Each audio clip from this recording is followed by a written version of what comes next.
I pulled into my parents' driveway 3 nights before Christmas, trunk loaded with carefully wrapped presents. The house glowed warm against the December snow, looking like a holiday card. I grabbed the gift bags and headed for the front door, keys jingling in the cold air. That's when I heard voices drifting from the kitchen window. My mother's laugh. My sister Amanda's voice. Then I heard my name. I froze on the porch steps, heart hammering, as the words became clear. They were planning something for Christmas dinner. Something involving me. Something that would destroy me in front of the entire family. I set the gifts down silently on the porch and crept closer to the kitchen window. The blinds were cracked, just enough for me to see inside. My mother Linda sat at the kitchen island, her silver hair pinned back, gesturing with her coffee mug. My father Robert leaned against the counter, arms crossed over his flannel shirt. My sister Amanda had her laptop open, typing furiously, while her boyfriend Tyler paced behind her. "The presentation is almost finished," Amanda said, clicking through slides. "I've got photos from college, his employment history, everything that shows the pattern of failure." My stomach dropped. Employment history? Pattern of failure? I pressed closer to the window, breath fogging in the cold air. "Perfect timing with him losing that marketing job," Tyler added, his voice dripping with satisfaction. "Makes everything more believable." 23 family members confirmed for dinner, Mom said, consulting her phone. Uncle Frank, Aunt Dorothy, all the cousins. "The biggest Christmas gathering we've ever had." "And Sarah and Marcus are both coming?" Dad asked. "Confirmed yesterday," Amanda replied. Sarah seemed confused about why I was inviting her, but I told her Bronson specifically requested it. "Marcus thinks he's coming to celebrate Bronson's new promotion." I felt sick. Sarah was my ex-girlfriend from 2 years ago. Marcus was my college roommate who'd become a successful investment banker in Chicago. Why were they inviting people from my past? "The intervention needs to feel organic," Tyler continued, his tone clinical. "We let him get comfortable, maybe have a drink or two, then Robert starts with a speech about family expectations and tough love." Dad nodded grimly. "I've been practicing. The part about cutting off financial support should really hit home. Then I'll transition into the visual presentation," Amanda said, adjusting her laptop screen. "I've organized it chronologically. Failed relationships, job changes. That time he dropped out of business school for a semester. I even found his old report cards. My hands were shaking now, and not from the cold. They had been collecting ammunition against me for months, maybe years. Every family dinner where I'd shared my struggles, every moment of vulnerability, they'd been taking notes. "The key is making sure he understands this is for his own good," Mom said, her voice taking on that patronizing tone I remembered from childhood lectures. "Sometimes people need to hit rock bottom before they can build themselves back up. Having Sarah there will be crucial," Tyler added. "When she sees what a mess he's become, it'll reinforce that he's incapable of maintaining relationships. And Marcus can represent what success actually looks like." "Brilliant," Dad agreed. Nothing like a little comparison to drive the point home. I realized this wasn't just about my recent job loss. This was about systematically destroying my self-worth in front of everyone I'd ever cared about. They wanted to break me down completely, in public, during what should have been a celebration of family and love. "Are we sure this is the right approach?" Mom asked, a flicker of doubt crossing her face. "Linda, we've discussed this," Tyler said firmly. "Bronson needs a wake-up call. He's 32 years old, living in that tiny apartment. No serious relationship, no clear career path. This family has enabled his mediocrity long enough. 32 years old. Mediocrity." The words stung like physical blows.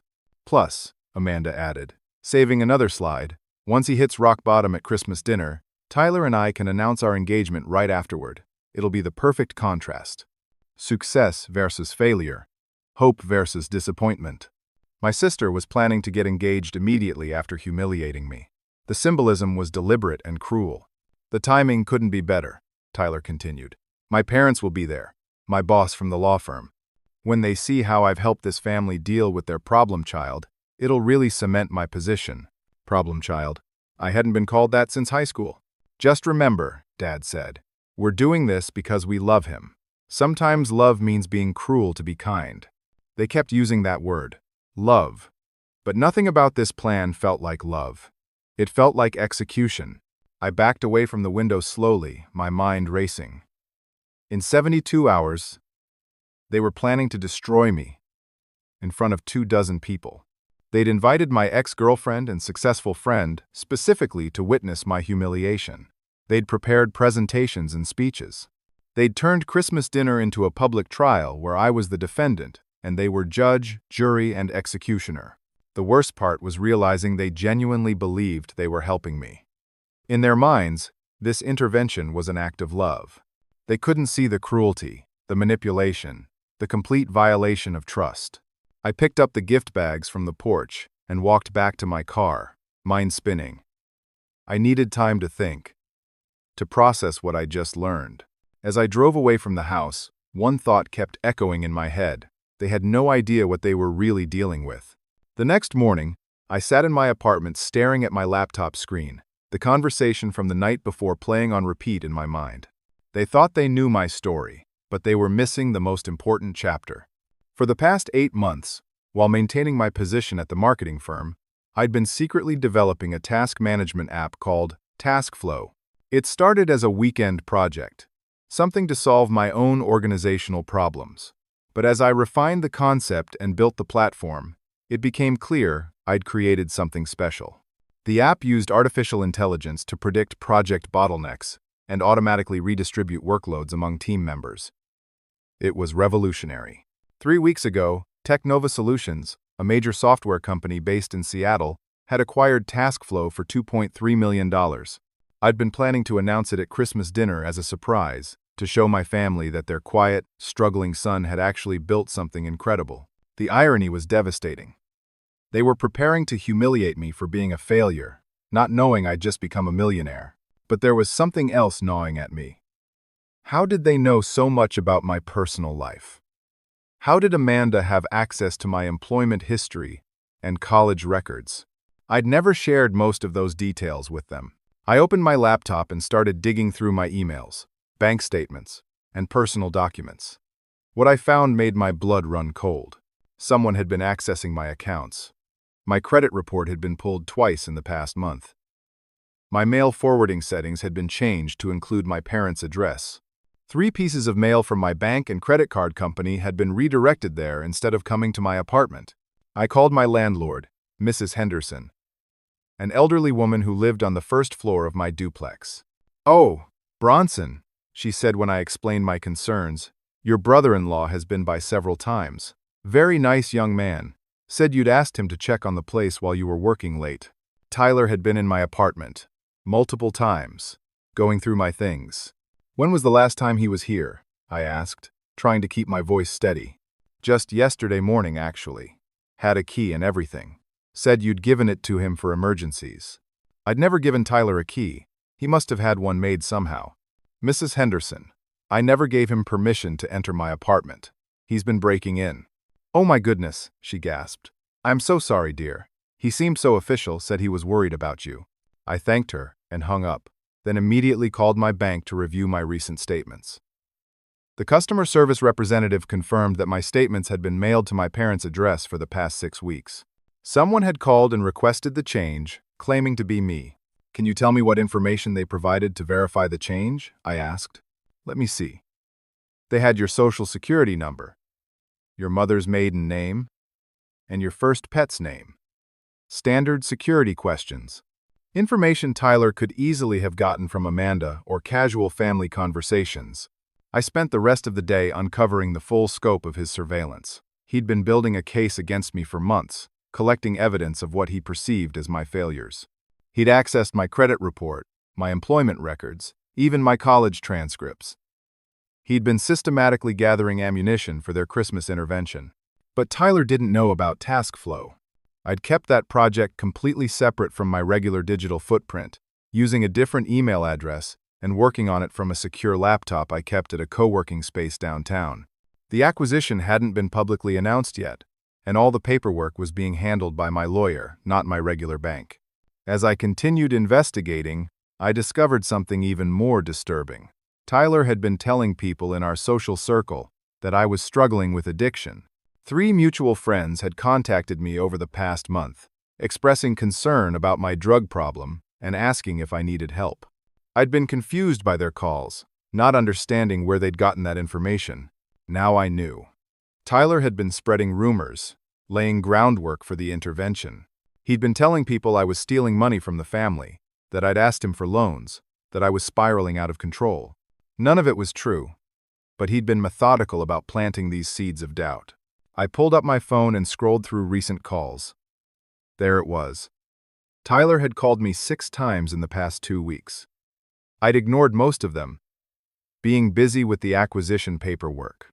But now I realized he'd probably been trying to gather more information, to trick me into revealing something he could use against me. The manipulation was breathtaking in its scope and cruelty. Tyler hadn't just convinced my family to stage an intervention. He'd orchestrated an entire character assassination campaign. He'd been systematically destroying my reputation while positioning himself as the concerned family member trying to help. I opened my laptop and started a new document. If they wanted to play games, I could play too. But unlike them, I had truth on my side. And after what I'd just discovered, I was ready to fight back with everything I had. The question was, how could I turn their own plan against them? How could I expose Tyler's manipulation while revealing the truth about my success? They were expecting a broken, defeated man to walk into Christmas dinner. Instead, they were going to get something they never saw coming. I picked up my phone and started making calls. If they wanted a Christmas surprise, I'd give them one they'd never forget. I spent that entire night planning my response, fueled by coffee and righteous anger. By dawn, I had a strategy that would expose Tyler's manipulation while revealing my own success. But I needed allies, and I knew exactly who to call first. "Sarah?" I said when she answered on the 3rd ring. "It's Bronson. I know this might seem weird, but I need to ask you about Christmas dinner at my parents' house." "Oh God, Bronson, I'm so glad you called," she said, relief evident in her voice. "Your sister contacted me last week asking if I'd come to Christmas dinner. She said you were going through a really tough time and had specifically requested my support." But something felt off about the whole thing. I explained what I'd overheard, watching Sarah's reaction through the video call. Her expression shifted from confusion to anger to outright fury. "They want to use me as a prop in their intervention?" she asked, her voice rising. "They want me to sit there while they tear you apart. Just to make you feel worse about our breakup?" "That's exactly what they want," I confirmed. "Tyler's been telling them I'm a drug addict who steals money from the family. None of it's true, but they believe him. This is insane, Bronson. Your family adores you. Or at least, I thought they did. When we were dating, they couldn't stop talking about how proud they were of you." "That was before Tyler got his claws into them," I said. "Sarah, there's something else I need to tell you, something that changes everything." I explained about task flow, about the acquisition, about the money. Sarah's jaw dropped progressively with each detail. "You're telling me you're a millionaire, and they're planning to humiliate you for being a failure?" she asked incredulously. "The irony is pretty thick," I agreed. "But here's where I need your help. Will you still come to Christmas dinner? But instead of playing their game, help me expose the truth?" Sarah was quiet for a moment, then a smile spread across her face. "Oh, I wouldn't miss this for the world. What do you need me to do?" Next, I called Marcus in Chicago. His reaction was even stronger than Sarah's. "That son of a bitch," Marcus said after I'd explained Tyler's manipulation. "He called me 2 weeks ago, talking about how worried the family was about you. Said you'd been making poor decisions and might need an intervention from successful friends. I thought it was weird, but I figured family dynamics are complicated. He was setting you up to be another weapon against me," I said. "Another example of what success looks like compared to my supposed failure." "Well, he picked the wrong weapon," Marcus said grimly. "Bronson, you were always the most innovative guy in our class. Remember that business plan you wrote junior year? The one about streamlining supply chain management? I still think about that project. It was brilliant." "Thanks, Marcus. That actually inspired part of TaskFlow's development.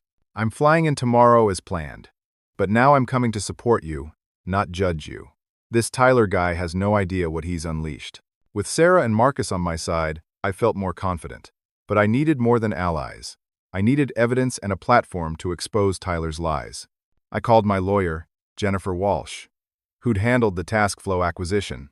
"Jennifer, I need a favor," I said. "Can you prepare a clean, official summary of the acquisition deal?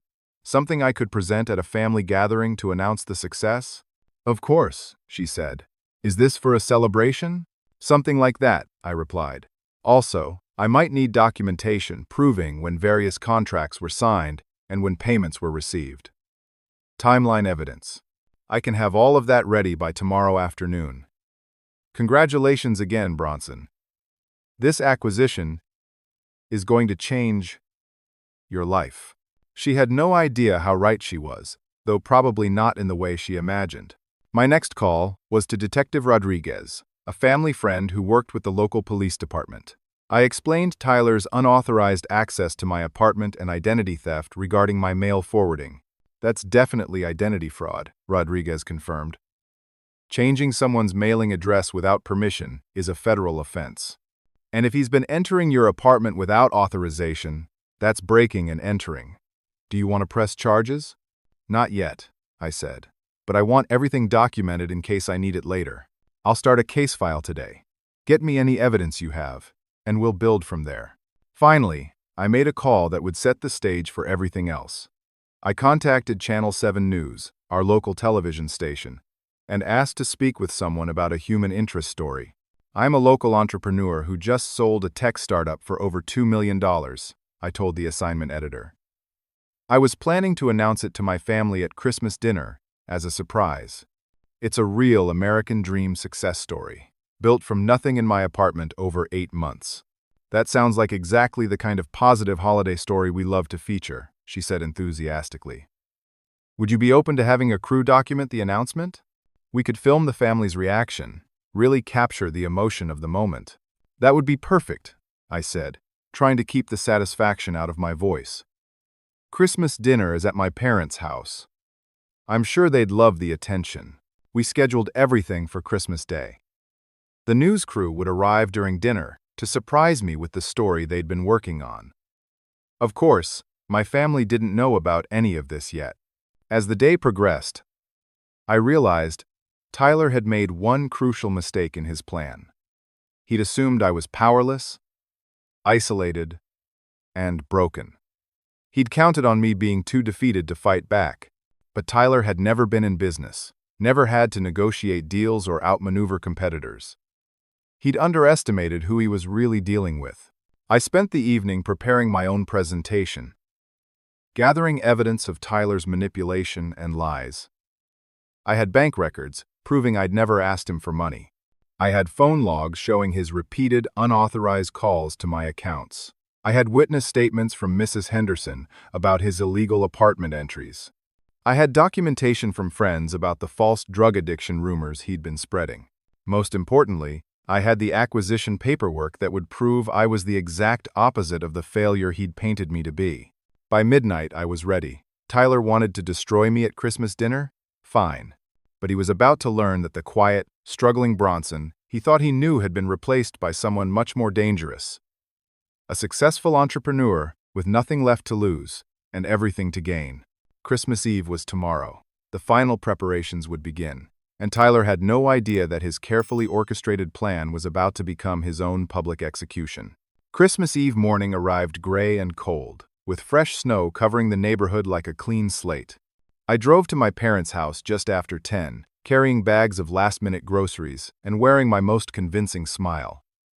If they wanted to play pretend for one more day, I could do that. "Bronson!" Mom exclaimed as I walked into the kitchen, her voice artificially bright. "You're here early. Such a good son, helping with the preparations." She hugged me tightly, and for a moment I felt a stab of genuine sadness. This woman had raised me, had been proud of my first steps and first words, had cheered at my high school graduation. How had we gotten to the point where she was planning to destroy me in front of 24 people? "Wouldn't miss it, Mom," I said, setting the groceries on the counter. "Big day tomorrow."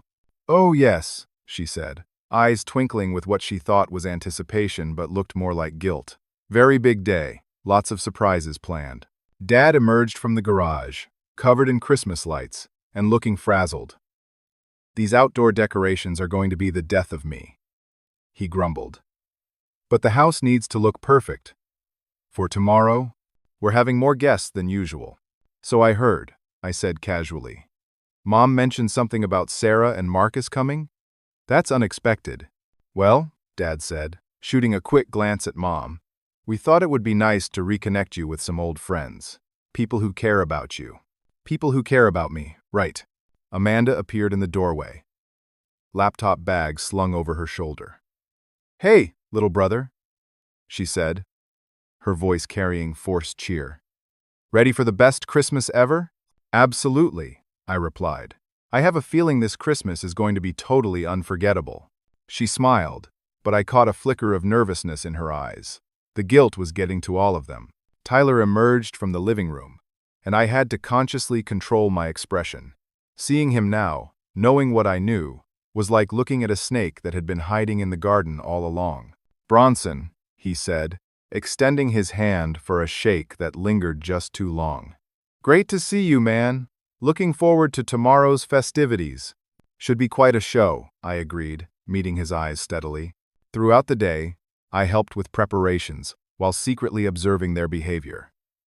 Amanda kept checking her laptop, fine-tuning what I knew was her presentation about my failures.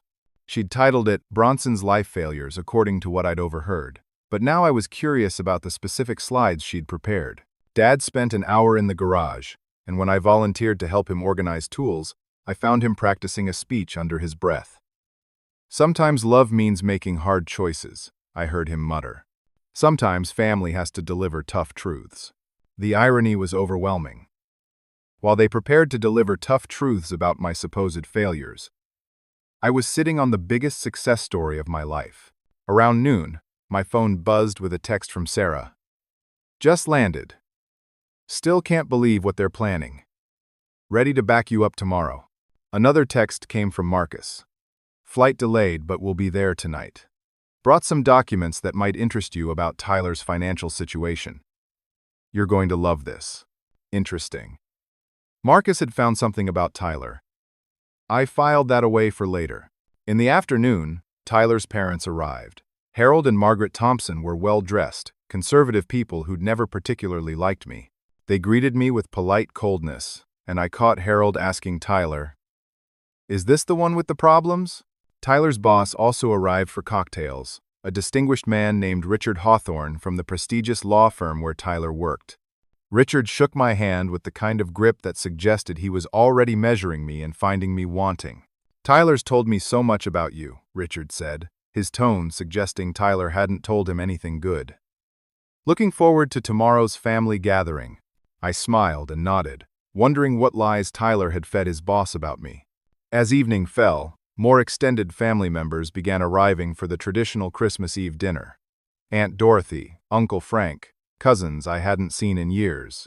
The house filled with warmth and laughter, and for moments I could almost forget what was planned for tomorrow. But then I'd catch Tyler whispering to someone, or see Amanda nervously checking her laptop battery level, or notice Mom counting chairs for the fourth time, and reality would crash back down. During dinner, Tyler made a point of dominating conversation, telling stories about his legal victories and his bright future at the firm. He painted himself as the successful young man who'd brought stability to our family, someone who understood responsibility and commitment. "Family is everything," he said, raising his wine glass. "Sometimes we have to make difficult decisions to help the people we love. Sometimes we have to be brave enough to speak hard truths." The table murmured agreement, having no idea they were toasting their own manipulation. After dinner, I volunteered to help clean up, which gave me a chance to overhear more planning in the kitchen. "Are you sure about the seating arrangement?" Amanda asked Mom quietly. "Bronson at the head of the table, facing everyone," Mom confirmed. "Sarah and Marcus on either side of him, so he feels supported initially." Then Tyler stands up from the opposite end to begin the intervention. "And the news crew?" Tyler asked, joining them. "Wait. News crew? They were planning to have this intervention filmed?" "Channel 12 confirmed they'll be here at 3, Tyler said. I told them it was a feel-good story about family healing and intervention success. They think they're documenting a positive outcome. My blood went cold. Tyler had invited a news crew to film my humiliation. He wanted it broadcast to the entire city. But then I realized something wonderful. Tyler had just handed me the perfect weapon. There would be cameras rolling tomorrow. Professional cameras, operated by journalists who would be very interested in the real story once they learned what was actually happening. I excused myself to the bathroom and quickly sent texts to Sarah and Marcus. Change of plans. Tyler invited news crew to film intervention. This is going to be even better than we planned. Sarah responded immediately. He invited TV cameras? This guy is truly insane. Marcus wrote back, perfect. Wait until you see what I found about his finances. He's not the success story he pretends to be. As I rejoined the family in the living room, Tyler was holding court again, talking about his plans for the future. He kept glancing at Amanda, and I realized he was building up to something. You know, Tyler said, reaching into his jacket pocket, I've been thinking a lot about commitment lately. About what it means to be part of a family that supports each other through thick and thin. Oh God. He was going to propose. Right now, on Christmas Eve, in front of everyone. He was getting in practice for tomorrow's grand finale, when he'd propose right after destroying me. Amanda's eyes widened as Tyler dropped to one knee, pulling out a ring box. The room erupted in gasps and excited murmurs. Amanda, Tyler said, his voice carrying across the suddenly quiet room. Will you marry me? Amanda burst into tears and said yes, and the family erupted in celebration. Tyler slipped the ring onto her finger, while cameras flashed from everyone's phones. They hugged and kissed while relatives cheered and Mom sobbed with joy. Watching my sister's happiness, knowing what Tyler had planned for tomorrow, I felt something cold settle in my chest. He was using Amanda's love as a weapon against me. Tomorrow, after humiliating me on television, he'd use their engagement as a contrast to highlight my failure. He'd stolen her moment of joy and turned it into part of his manipulation. That's when I knew Tyler wasn't just wrong, he was evil. As the celebration continued around me, I pulled out my phone and sent one final text. Jennifer, I need everything ready by noon tomorrow. All documentation, all evidence. And I need one more favor. Tyler had made his final mistake. Tomorrow was going to be a Christmas morning none of us would ever forget. Christmas morning dawned bright and clear, sunlight streaming through the frost-covered windows of my parents' house. I arrived early, carrying a small wrapped box that contained a flash drive with Tyler's criminal evidence, and wearing my best suit. If this was going to be filmed, I wanted to look like the successful businessman I'd become, not the failure they expected. The house was already bustling with activity. Extended family members were arriving throughout the morning, carrying casserole dishes and bottles of wine. The dining room had been expanded with folding tables to accommodate 26 people. Mom had outdone herself with the decorations, creating a picture-perfect Christmas scene that would look beautiful on television. Bronson, Mom said when she saw me, you look so handsome. This is such a special day. Her voice carried a nervous edge that broke my heart. She genuinely believed she was helping me. That's what Tyler had convinced her of. Sarah arrived at 11, looking stunning in a red dress and carrying a bottle of expensive champagne. She hugged me warmly, playing her part perfectly. I'm so excited to be here, she announced to the room. Bronson's family always made me feel so welcome. Tyler appeared beside us almost instantly, his politician's smile gleaming. Sarah, he said. Wonderful to see you again. Thank you for coming on such short notice. Bronson really needs his friends right now. Oh, I wouldn't miss this, Sarah replied sweetly. I have a feeling today is going to be full of surprises. Marcus arrived 30 minutes later, looking every inch the successful investment banker in his tailored gray suit. He carried a leather briefcase that I knew contained more than just Christmas gifts. Marcus, Tyler said, approaching with his hand extended. Glad you could make it. I know the family really appreciates successful friends taking time to support Bronson. Well, Marcus said, shaking Tyler's hand with a grip that lingered meaningfully. We all want to see justice done, don't we? Tyler's smile faltered slightly, but he recovered quickly. At 12:30, the Channel 12 news van pulled into the driveway. Tyler's face lit up like a child's on Christmas morning. This was his moment of triumph, his chance to showcase his intervention success to the entire city. Reporter Jennifer Walsh stepped out of the van, followed by her cameraman. I recognized her from the evening news. A sharp-eyed woman in her 40s, known for her investigative pieces. "Mr. Thompson," she said, approaching Tyler. "I'm Jennifer Walsh from Channel 12. Thank you for inviting us to cover this family story." "My pleasure," Tyler said, practically glowing. "We're hoping this story can help other families dealing with similar situations." "And what situation is that exactly?" Jennifer asked, her tone professional but curious. "Family intervention," Tyler explained. "Sometimes you have to be cruel to be kind, you know? Bronson has been struggling with some personal issues, and the family has decided to provide some tough love and support." Jennifer's eyebrows rose slightly. "I see. And Bronson has agreed to this being filmed?" "Oh, absolutely," Tyler lied smoothly. "He's very much looking forward to sharing his story." I watched this exchange from the living room window, admiring Tyler's confidence. He had no idea what was coming. Dinner was called at 1 o'clock. The massive dining room table groaned under the weight of traditional Christmas dishes: roasted turkey, honey-glazed ham, mashed potatoes, green bean casserole, cranberry sauce, and 3 different types of pie. It looked like something from a magazine spread. I was seated at the head of the table, just as I'd overheard them planning. Sarah and Marcus flanked me, with Tyler positioned directly across the table where he could command attention. The news crew had set up discreetly around the room, capturing what they thought would be a heartwarming family intervention. For the first hour, everything proceeded normally. Family members shared stories about the year, caught up on each other's lives, and enjoyed Mom's incredible cooking. Tyler played the perfect son-in-law, charming the elderly relatives and making sure his wineglass never went empty. But I could see the tension building. Amanda kept glancing at her laptop bag. Dad kept clearing his throat and checking his watch. Mom's smile was becoming increasingly forced. Finally, as the dessert plates were being cleared, Tyler stood up and tapped his wineglass with his fork. "Ladies and gentlemen," he announced, his voice carrying across the room, "before we finish this wonderful Christmas celebration, I have something important to share." The room fell quiet, all eyes turning to Tyler. The news camera swiveled to focus on him. "Family is the most important thing in the world," Tyler began, his voice taking on a practiced cadence. "Sometimes, when we love someone, we have to make difficult choices. We have to speak truths that are hard to hear." I felt Sarah tense beside me. Marcus leaned back in his chair, a slight smile playing at his lips. "Bronson," Tyler continued, turning to face me, "you're my brother-in-law, and I love you. We all love you. But love means being honest, even when it hurts."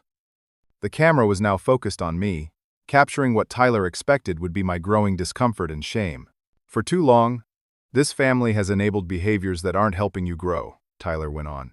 "The job losses, the failed relationships, the financial struggles. We've all been too polite, too worried about hurting your feelings to tell you the truth."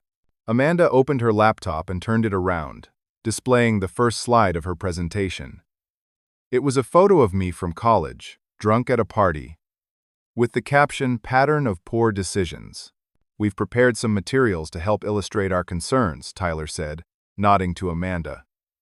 "This isn't about attacking you, Bronson. This is about helping you see yourself clearly so you can make better choices." Amanda clicked to the next slide. My college transcripts, highlighting the semester I'd taken a leave of absence. Then my employment history, showing 3 job changes in 5 years. Then photos from social media, carefully selected to make me look irresponsible and immature. The room was dead silent except for Amanda's laptop clicking through slides.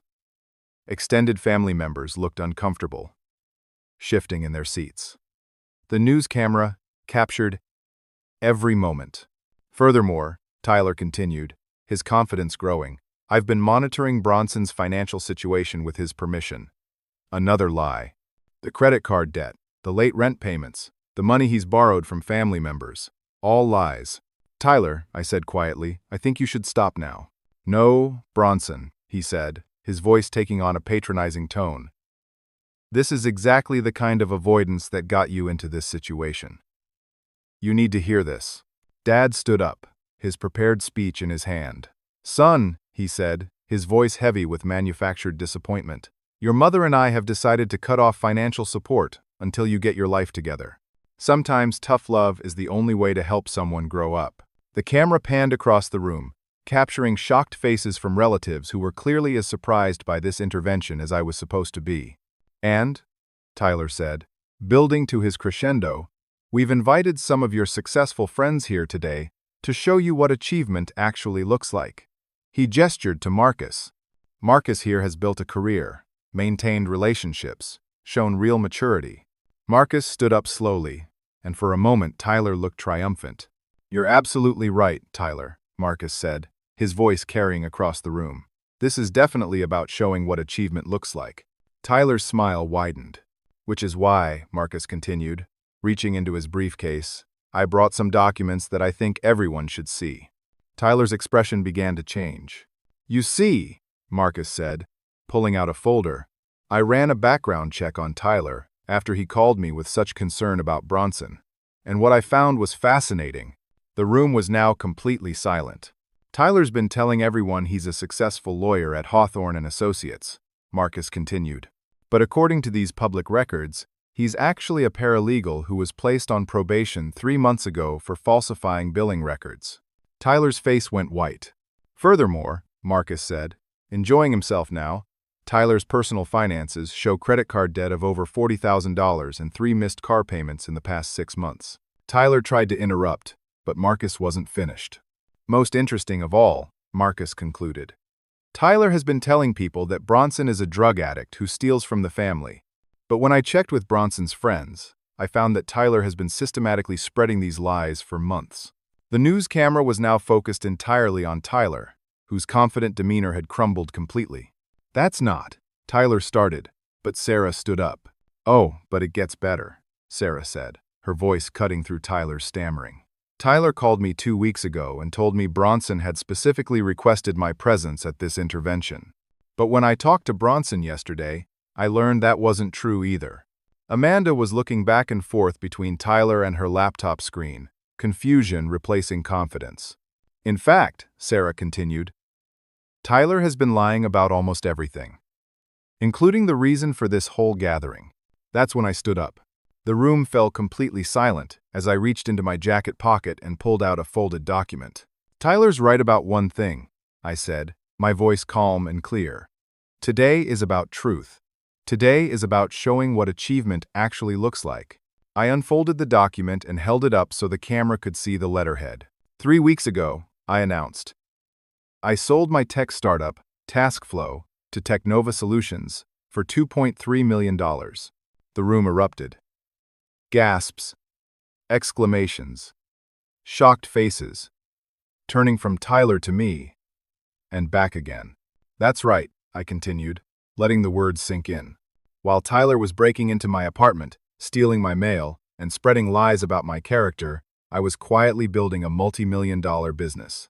Amanda's laptop slammed shut. Dad dropped his speech. Mom's hands flew to her mouth. "Furthermore," I said, pulling out my phone, "I've spent the past week gathering evidence of Tyler's criminal activities. The identity fraud, the breaking and entering, the systematic character assassination." I looked directly at Tyler, who was now shaking visibly. "You wanted to destroy me in front of my family and have it broadcast on television," I said. "Well, congratulations, Tyler. You got your wish. This is definitely going to be on television." Reporter Jennifer Walsh stepped forward, her journalistic instincts taking over. "Mr. Bronson," she said, "are you saying this entire intervention was based on false information?" "Not just false information," I replied. "Criminal fraud.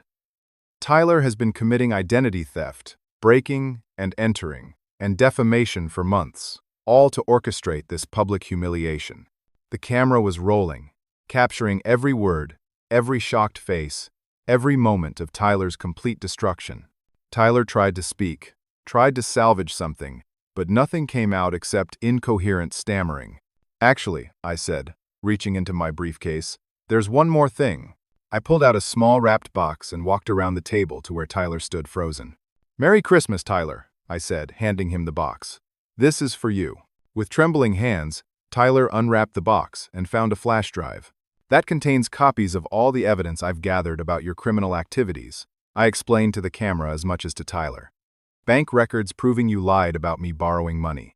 Witness statements about your illegal apartment entries. Phone records showing your harassment campaign. Everything." Tyler's legs gave out, and he collapsed back into his chair. "Oh," I added casually. "And Tyler, the police are already building a case file. Detective Rodriguez will probably want to speak with you after the holidays." The room was in complete chaos now. Extended family members were talking over each other. Amanda was crying. Dad looked like he'd been hit by a truck, and Mom was staring at me like she'd never seen me before. But I wasn't finished. "There's just one more surprise," I said, walking back to my seat. "Tyler, you mentioned wanting to show what commitment and success look like in a family."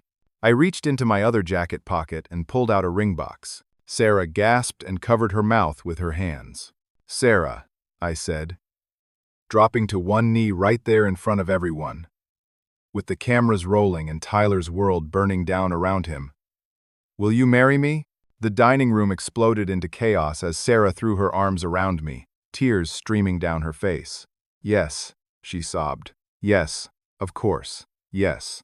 The news camera captured every second as I slipped the ring onto her finger, the diamond catching the afternoon light streaming through the windows. Around us, extended family members were on their feet, some cheering, others demanding explanations, everyone talking at once. Tyler sat frozen in his chair, still clutching the flash drive I'd given him, watching his carefully orchestrated plan collapse into rubble. Amanda stared at her closed laptop, finally understanding that every slide in her presentation was based on lies her boyfriend had fed her. "Bronson," Mom whispered, reaching for me with shaking hands. "Is this real? Are you really a millionaire? Engaged to the love of my life? About to be featured on the evening news as a local success story instead of a failure?" I said gently. "Yeah, Mom, it's all real." Dad stumbled backward into his chair, the speech about cutting me off crumpling in his fist. But Tyler said, "He showed us evidence." "Tyler showed you fraudulent documents and outright lies," Marcus interjected, opening his briefcase again. "Would you like to see what Tyler's actual financial situation looks like?" He spread several documents across the table. Credit card statements showing $43,000 in debt. Car loan statements showing missed payments. And most interesting of all, he pulled out a final document. Employment records from Hawthorne and Associates. Tyler's boss, Richard Hawthorne, who had been standing quietly in the corner, stepped forward to examine the papers. His face darkened as he read. "Tyler," Richard said slowly, "what is this about falsifying billing records? And why does this show you're a paralegal when you told everyone you were an attorney?" Tyler finally found his voice, but it came out as a croak. "Richard, I can explain." "No explanation necessary," Richard said coldly. "You told me you were bringing me to meet your successful lawyer brother-in-law. Instead, I find out you've been lying about your position at my firm, committing fraud, and apparently breaking federal laws." Richard turned to address the room. "For the record, Tyler Thompson is a paralegal at our firm who has been under investigation for billing irregularities. He is not, and has never been, an attorney." Amanda stood up abruptly, her chair scraping across the floor. "Tyler," she said, her voice shaking, "how much of what you told me about Bronson was true?" Tyler looked up at her with desperate eyes. "Amanda, baby, I was trying to protect you. Your brother was heading down a dangerous path. He just announced he's a millionaire," Amanda shouted. "He just got engaged. How exactly was he heading down a dangerous path?" "The drug addiction," Tyler started weakly. "What drug addiction?" Sarah demanded. "Bronson doesn't even drink more than a glass of wine with dinner." Marcus pulled out his phone. "Actually, I recorded our conversation from 2 weeks ago when Tyler called me with his concerns about Bronson. Would everyone like to hear exactly what he said?" Tyler's face went gray as Marcus hit play on his phone.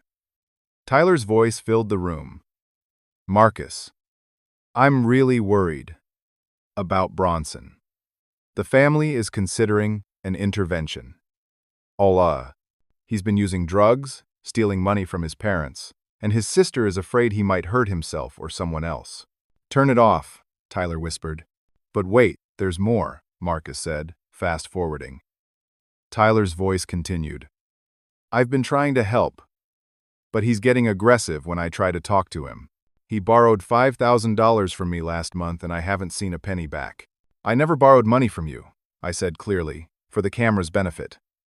In fact, Tyler, I've never had a conversation with you about money, drugs, or any personal problems. Amanda was staring at Tyler like she'd never seen him before. You told me Bronson came to you crying about his failures. You said he begged you not to tell me how bad things had gotten. None of that happened, I said gently. Amanda, Tyler has been manipulating all of you for months. He's been breaking into my apartment, stealing my mail, and spreading lies about me to anyone who would listen. Reporter Jennifer Walsh had been taking notes furiously throughout this entire exchange. Now, she stepped forward with her microphone. Mr. Thompson, she said to Tyler, these are serious allegations: identity theft, breaking and entering, defamation. Do you have any response to these charges? Tyler tried to stand, but his legs were shaking too badly. This is all a misunderstanding, he stammered. I was trying to help the family deal with a difficult situation. By committing multiple felonies?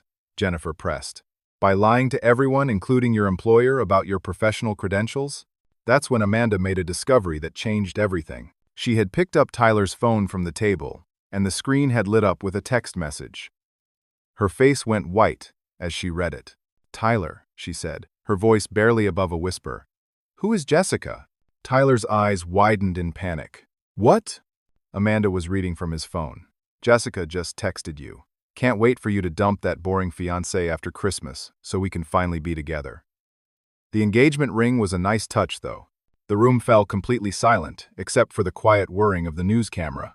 Amanda scrolled through more messages, her face crumpling as she read. There are dozens of messages here, Tyler, going back months. You've been cheating on me with your coworker Jessica this entire time? Tyler lunged for his phone, but Marcus caught his wrist. And according to this conversation, Amanda continued, her voice getting stronger with fury, you were planning to break up with me right after Christmas? You were using our engagement as part of your plan to humiliate Bronson? Tyler had no words left. The truth was all there, laid out in text messages he'd been too arrogant to delete. You were going to destroy my relationship with my brother, Amanda said, tears of rage streaming down her face, then dump me immediately afterward? You were using me as a weapon against my own family? She ripped the engagement ring off her finger and threw it at Tyler's chest. Get out. Get out of my family's house. And never come back. Amanda, please, Tyler begged. You don't understand the pressure I've been under. The pressure? She screamed. The pressure of what? Lying to everyone? Committing crimes? Cheating on me while planning to humiliate my brother? Dad stood up, his face darker than I'd ever seen it. Tyler, you have 30 seconds to get out of my house before I call the police myself. Richard Hawthorne stepped forward. Tyler, consider your employment terminated effective immediately, and I'll be recommending criminal charges for your billing fraud. Tyler's own parents, who had been silent throughout this entire disaster, finally spoke up. Tyler. His father Harold said quietly, we're ashamed of you. This family raised you better than this. His mother Margaret was crying. How could you do this to people who welcomed you into their family? Tyler looked around the room desperately, searching for any ally, any sympathetic face. He found none.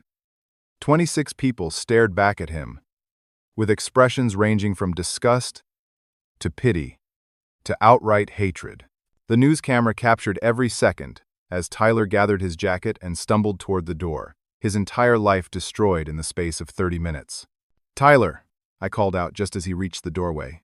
He turned back with desperate hope in his eyes, as if I might somehow offer him salvation.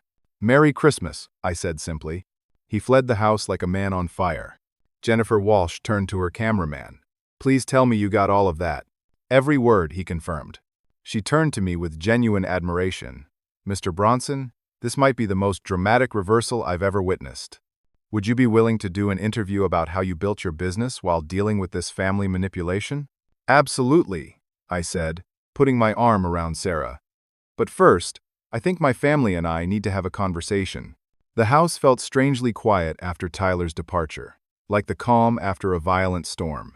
The extended family members gradually drifted away, taking their casserole dishes and their gossip about the most dramatic Christmas dinner in family history. Soon it was just the core family left. Mom, Dad, Amanda, Sarah, Marcus, and me, sitting in the living room while the news crew packed their equipment. Amanda sat curled up in Dad's old recliner, still clutching Tyler's phone and scrolling through his messages with a mixture of disgust and disbelief. 6 months, she said quietly. He's been cheating on me for 6 months. While planning our engagement party. While convincing me to help him destroy you.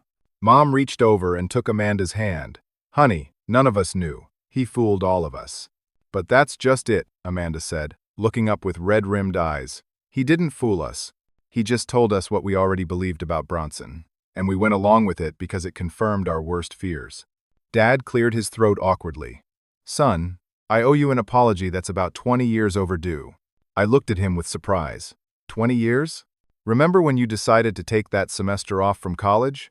Dad asked. You said you needed time to figure out what you really wanted to do with your life. Instead of supporting you, I lectured you about responsibility and commitment. I made you feel like taking time to think was a character flaw. I did remember that. It had been one of the worst conversations we'd ever had. Then, when you changed jobs a few times in your 20s, I kept making comments about lack of focus and inability to commit, Dad continued. I never considered that you might be someone who needed to explore different paths before finding the right one, Mom nodded tearfully. And I kept pushing you to settle down, to find a nice girl, and get married, without ever asking if that's what you wanted. When you and Sarah broke up, I acted like it was another failure instead of just life happening. Sarah squeezed my hand. For the record, she said. We broke up because I got that job offer in Portland, and we were both too young and stubborn to try long distance. It had nothing to do with Bronson being immature or uncommitted. But Tyler convinced us it was part of a pattern, Amanda said. He'd bring up your college break, your job changes, your breakup with Sarah, and frame it all as evidence that you couldn't handle adult responsibilities. And we believed him, Dad said heavily, because we'd already been thinking those things ourselves. Tyler didn't plant new ideas in our heads. He just watered seeds that were already there.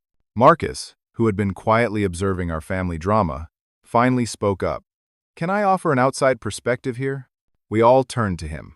I've known Bronson since college, Marcus said.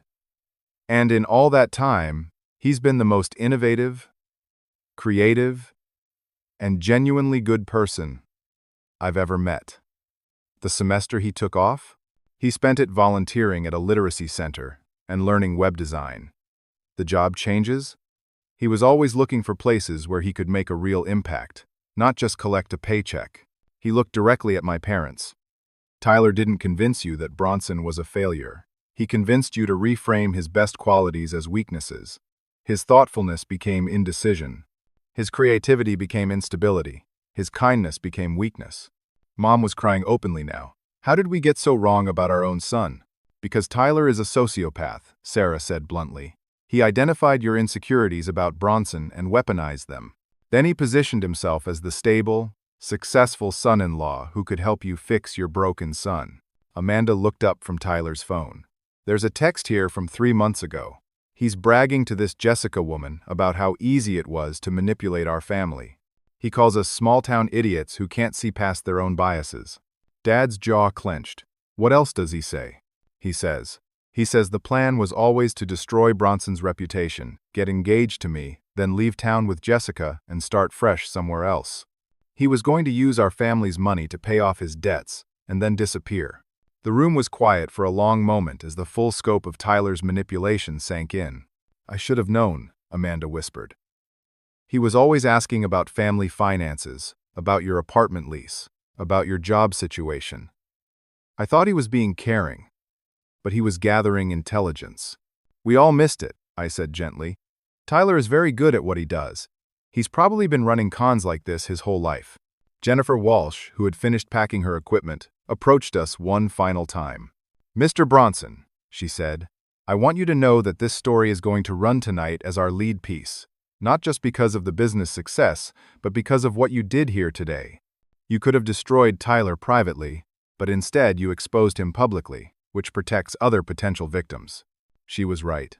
Tyler would think twice before running another manipulation campaign when his methods were about to be broadcast to the entire city. "There's something else," Jennifer continued. "Our legal consultant says you have grounds for multiple lawsuits against Tyler. Identity theft, defamation, breaking, and entering. You could probably bankrupt him." I considered that for a moment. "You know what? Let him keep whatever money he has left. Tyler's going to spend the rest of his life knowing that his own arrogance destroyed him. That's punishment enough." 3 months later, the consequences of that Christmas dinner were still rippling outward. Tyler had been arrested on federal fraud charges related to his billing irregularities at the law firm. His paralegal certification had been revoked. The story of his manipulation had gone viral on social media, making him unhireable in the legal field. More importantly for our family, the experience had forced us to confront some difficult truths about our relationships with each other. Dad started therapy to work through his tendency to view success through narrow, traditional definitions. Mom joined a support group for families dealing with manipulation and emotional abuse. Amanda took a 6-month break from dating to focus on rebuilding her relationship with herself and with me. Sarah and I postponed our wedding for a year, not because we doubted our commitment to each other, but because we wanted to make sure we were building something healthy rather than just reacting to Tyler's destruction. As for me, I used part of my task flow money to start a foundation that provides grants to young entrepreneurs who want to take unconventional paths to success. The Bronson Foundation specifically supports people who take time off to explore, who change careers to follow their passion, and who refuse to fit into traditional definitions of achievement. But the most important change was in our family dinners. We instituted a new rule: no more polite pretending. If someone had a concern about another family member, they had to address it directly, with specific examples, and give the person a chance to respond.